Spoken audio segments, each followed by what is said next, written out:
Tickets are in. Isn't that exciting? Yes! Now see the 10 episodes you chose in the Lost in Space Marathon, plus the broadcast pilot and the rarely seen original pilot, exclusive interviews with the original cast, and a special sneak peek at the upcoming Lost in Space movie. Celebrate the 30th anniversary of the launch of the Jupiter 2 in the Sci-Fi Channel's Lost in Space Marathon. Begins next. Today, October 16th, 1997, the launch of the Jupiter 2 and the beginning of our Lost in Space Marathon. Now the 1965 pilot, The Reluctant Stowaway.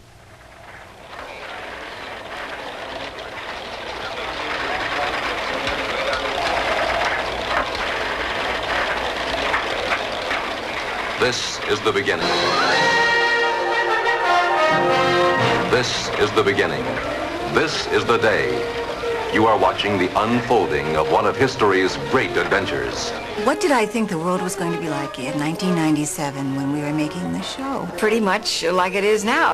The Robinson family was selected from more than 2 million volunteers. After all, there are people living in space, on a space station. Wow, if I could have projected the future back then, I would have played the stock market, I think. I never gave it a thought. I assumed that we would be colonizing the universe. Man's colonization of space beyond the stars. The 60s were very turbulent years. You know, the assassinations, the war in Vietnam. We had more to worry about what was happening on Earth than we could handle. So I think we were all hoping that by 1997 we'd have lasting peace and we'd live in harmony. Well, the silver suits, of course, were wonderful. The first season in the pilot, they were very hot and very, very constricting. If you bent your arm, it actually stopped the circulation. We had to kind of lie there, just in between takes. We had to have ironing boards that we would, like Frankenstein, we would lean back in these ironing boards. They changed those in the second season. They made them out of, like, mylar or something and became quite comfy. Impact is tremendous today from Lost in Space. I think it's because of the innocence of the show. It's the nostalgia part of it. Mommy and Daddy, who watched it 30 years ago, had children. The baby boomers today, when they think back 20, 30 years ago, when they were 6, 8 years old, those were good years for them.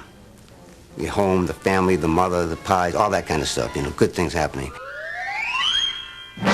Ever thought about the fashion world when I was doing Lost in Space? I do know that the fashion of the day influenced the fashion that we wore. I loved the first season on-planet costume. It was just a very simple navy blue kind of velour and ski pants with black boots. I hated my hair. I mean, they had it piled up to here. I mean, it looked like I had two heads. The second year was that tunicky one. The second one was kind of orange with the little yellow turtle dicky thing. I didn't like that as much. I don't look good in orange. And then I wore these funny-looking culottes and a wool sweater. I liked the third outfit because it was loose and it was collared. The next year I liked, and the last year I liked. The third season was purple and yellow, and I kind of liked that one. Mine was orange in the last year, the little mini skirt. If memory serves, I don't believe there was a zipper in the pants, which made it a little tricky. The greatest acting challenge in the show, of course, was pretending that you could really see some great special effect coming at you, and all of us clutching each other and saying, "Look out, here it comes again!" And of course, we were looking at nothing. Really, one of the funniest things about working in space, the actors hanging over the boards and looking out the window and saying, "Oh gosh, did you ever see anything like that?" And they're looking simply at the prop men standing out there waiting to break for lunch, you know. This is a small model of the outfit that I wore every day. It was around 6 foot to 6'5", something in that vicinity. In the full outfit, it weighed 350 pounds. The bottom section we called the legs. I would get into that first by stepping on here and then stepping into it. Then they would put the bodice on me. Then they would attach the top. This is where I looked out. The bubble was the head. That's why Jonathan Harris called it a bubble-headed booby. Working with the children on the set, as they were at that time, was marvelous. I had a lot of work to do. You know, Will Robinson had a pretty heavy workload. When you're a kid, you need to, fulfill your school requirements. So you have to go to school for 3 hours every day. The hardest part was going into rehearse like a 2 or 3 page scene where you've got a lot of dialogue and remembering your marks and all that stuff. And then as soon as they start lighting it, being rushed off to a trailer to forget about it and go to school. And it's intense studying at that time. I mean, you go in and you have to get right to work. And then you're pulled out and all of a sudden you're on some planet, facing some alien. I discovered that CBS did a survey. I don't know what a vagrant impulse means. And they went to the schools. The surveyor asked, who watched Lost in Space? And all the hands went up. The surveyor said, what did Dr. Smith say that you didn't understand? What is cosmonium, the quintessence of? Well, the teacher made us go to the dictionary and find out what they meant. Mighty pretty words, boy. That just charmed my bones and my heart. I love Debbie, but I was terrified of her. She's a wild animal. Oh, he's darling. May I have him? Looks like you found yourself a home. Was a chimpanzee with a really uncomfortable hat on. She didn't like girls. She bit Angela twice. Really, that was very serious, but she never gave me any trouble. Hey, come on back! Louis the trainer told me, you can train a wild animal but never tame one. Debbie, by the way, came back for the 2nd year, de-toothed.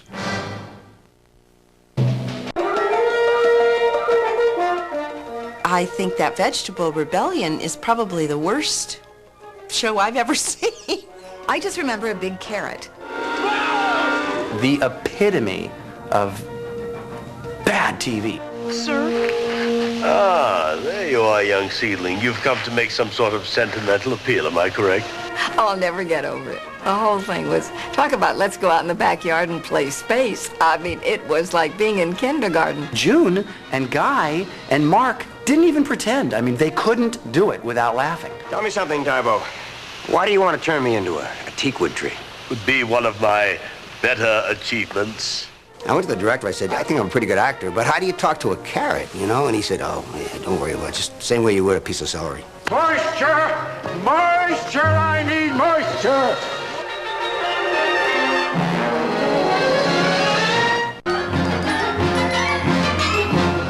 The Vegetable Rebellion was written by our best writer, Peter Packer, who was a brilliant, imaginative, creative, fertile brain, which went into crazy, wonderful directions.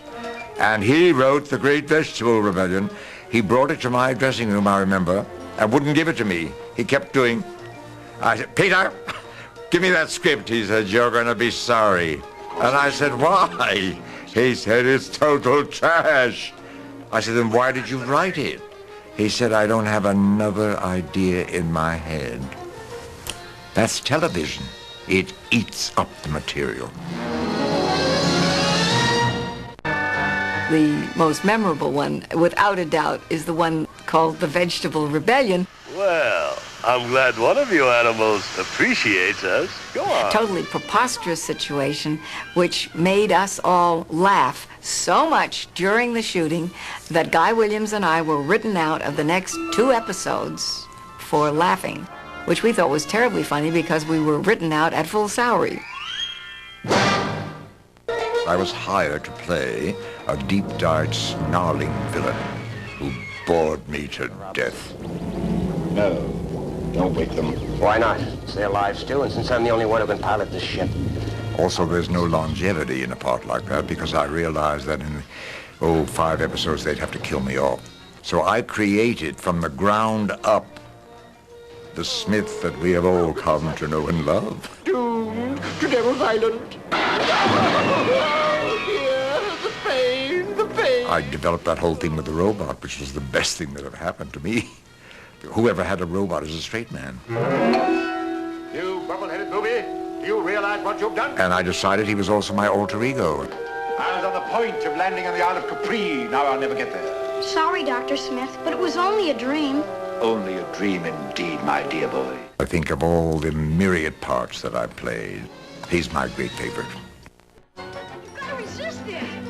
Oh, I'm trying, but it's so hard not to. I was under some kind of a spell, and this music kind of made me dance. Penny, this is... kind of made me dance.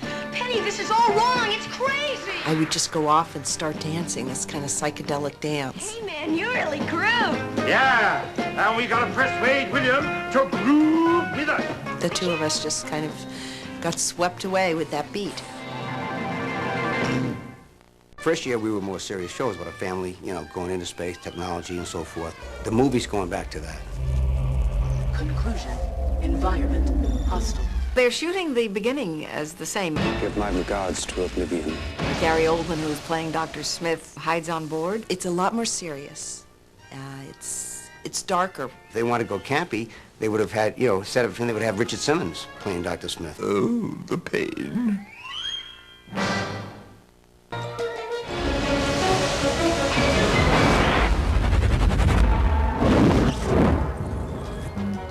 I understand it's very explosive, very exciting. June Lockhart's in there, Mark Goddard's in there, Angela Cartwright, Marta Kristen. I am going to appear in the new Lost in Space movie, and I am just thrilled about it. I play a newspaper reporter who smells something going on. I play the general, and they give me a very severe buzz crew cut because I'm military. I look very kooky.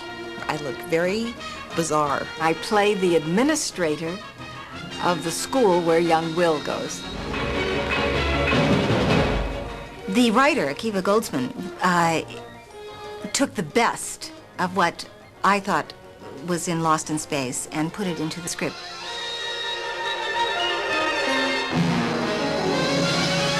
Day. Star Trek I always thought of as a very kind of serious space adventure. But it was so totally different to what we were doing. They both happened to be in the arena of outer space. Our show had kind of taken this comedic turn with the introduction of Dr. Smith. There are certainly a handful of episodes of both where you're dealing with the alien of the week, and there's similarities in terms of the crisis and the conflict. But stylistically speaking, they're just completely different. The new Jupiter 2 is not at all like the old Jupiter 2. It was unbelievable to walk on the set and see the Jupiter 2. I mean, it was like, wow. It is mind-boggling. You can't imagine the size of this set. They have taken over Shepperton Studios. Everywhere you looked, there was Lost in Space. I can't wait to see the movie.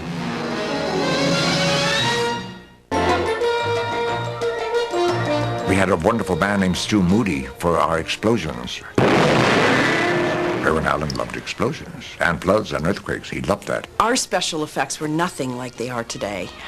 We did them right there on the set. Because if the explosion worked, even if you hadn't said the dialogue right, they printed it anyway. Marta and I were out in the hydroponic garden once and some big explosion happened, and we just went, The challenge was to not get killed in the explosion. Sometimes we would play the scene and the explosion would be so big that we would forget our lines. You know, you had to put a lot of faith in your special effects man. I trusted Stu Moody with my life. And when he rigged an effect which could not be shot twice because it cost a fortune and took days, I would always go to him and say, Moody, is this going to hurt me? And he'd say, a lot. And I knew I was safe. I had a few really nice scenes with Guy in the course of the series. A couple of teary moments together, a couple of father-son moments with a beautiful John Williams theme. You know, da-na-na-na-na. It was really nice. And the Antimatter Man.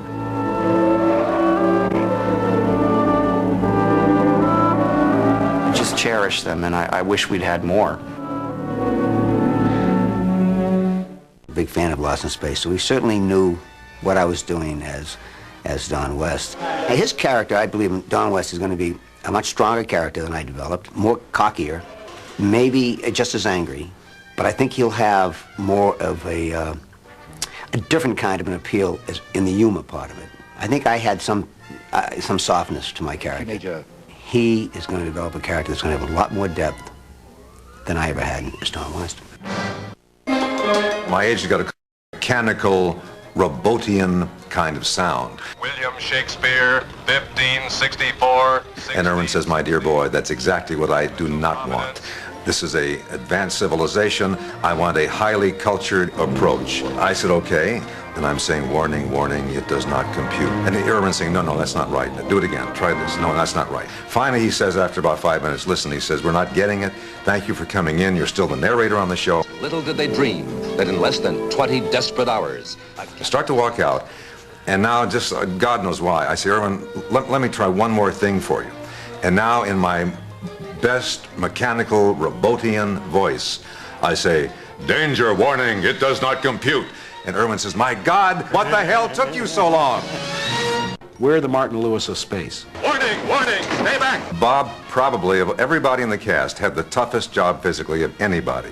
He was locked inside the robot for good reason. They didn't want him to get out. No. The character just kind of evolved. I had a button inside built into the claw, and with every syllable of every word that I spoke, that light would blink. They gave me earphones. I had to sync with his lines. Robot's work is never done. We became a team, and that's the important thing.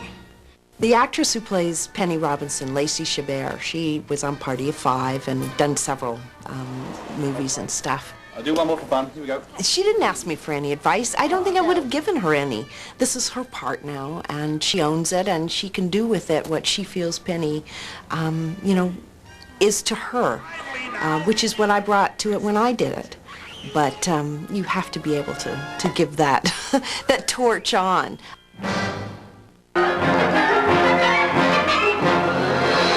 I was a Zorro fanatic when I was a little boy. So working with Guy was wonderful for me. Oh, what a sweet man. Guy Williams was a sweetie.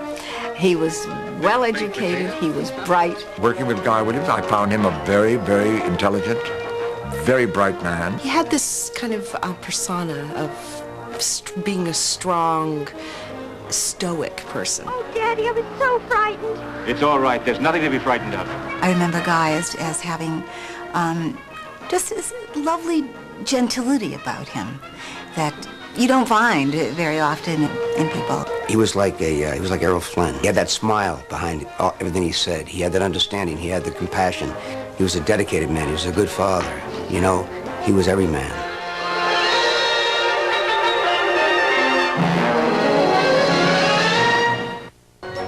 The costumes themselves, although very attractive, were velour, and they were hot. Hot lights, and you're wearing this hot suit. I just remember them being hot and uncomfortable. Couldn't keep them on under the light. We used to wear leotards underneath. They were extremely hot. In both cases, we wore those for the first 2 years, and then the third year, we all got new clothes, which I was supposed to have made, of course, in some machine. Push the button and out it comes.